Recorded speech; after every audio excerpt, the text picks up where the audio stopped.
Welcome to CRB9 news.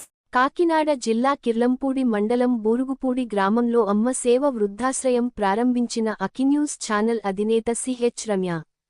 Burupudi గ్రామం నుండి మర్రిపాక వెళ్లే దారి పుష్కర కాలనీలో అమ్మ సేవ వృద్ధాశ్రమంను ఘనంగా చర్చి సభ్యుల మధ్యన పత్రికేయులు మిత్రులు సమక్షంలో వృద్ధాశ్రమంను ప్రారంభించడం జరిగింది. రమ్య చేతుల మీదుగా వృద్ధులకు దుప్పట్లు పండ్లు చర్చి సభ్యులు పాత్రికేయులు మధ్యన వితరణ జరిగింది. ఈ సందర్భంగా ఫౌండర్ సిహెచ్ రమ్య మాట్లాడుతూ వృద్ధులకు నిరాశ్రయులకు ఆకలి తీర్చి వారికి సేవ చేయడం తన అదృష్టంగా భావిస్తున్నానని తెలియజేశారు.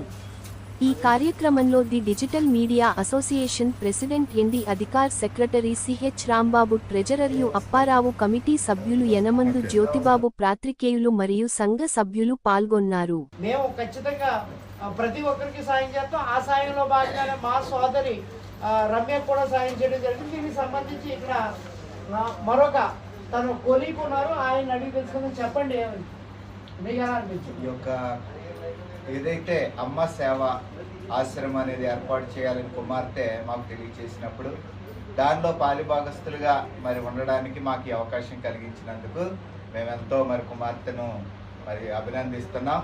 అలాగే ఈ కార్యక్రమంలో ఈరోజు ఇలాగ ప్రారంభం చేసి మరి వచ్చినటువంటి అనుకోకుండా అనేక మందిని మరి ఇక్కడికి సమకూర్చి పాత్రికేయ మిత్రులు కావచ్చు, అలాగే మరి వచ్చినటువంటి నాయకులు కావచ్చు, అధికారులు కావచ్చు, అందరిని బట్టి మరి కుమార్తెకి ఇంకా అనేకమైనటువంటి మరి ఆ యొక్క సహాయ సహకారాలు అందరి ద్వారా అందాలని దీన్ని ప్రారంభం ఇది.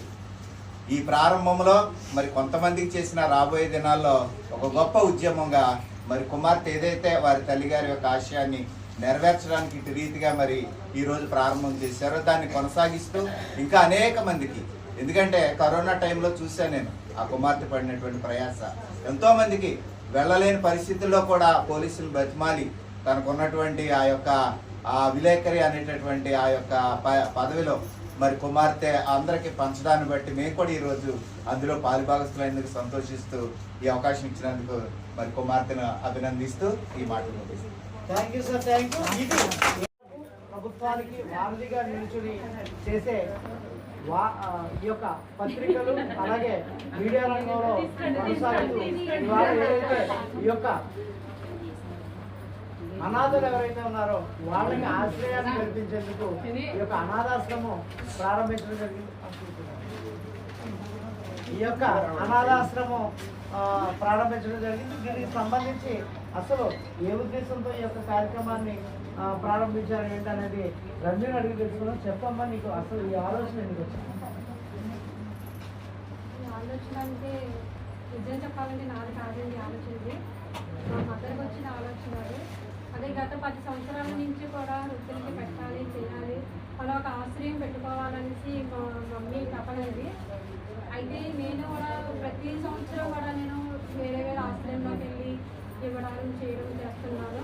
కానీ రోడ్డు మీద ఎవరు కనిపించినా వాళ్ళకి ఫుడ్ అనో లేదంటే ఏదో వస్త్రాలను కొనిస్తూ ఉంటాను. బట్ ఇలా చెయ్యాలనేసి ఆలోచన కలిగిందండి. మా అమ్మగారితో అనుకున్న రీతిగా ఆవిడ అనుకున్నది ఆశ్రయం పెట్టాలి, 10 మందికి వృద్ధాప్యంలో ఉన్నది పెట్టాలి, చెయ్యాలి అనుకున్నారు. అది నెరవేర్చడానికి ఏదో చిన్న కార్యక్రమం చేయించాలి.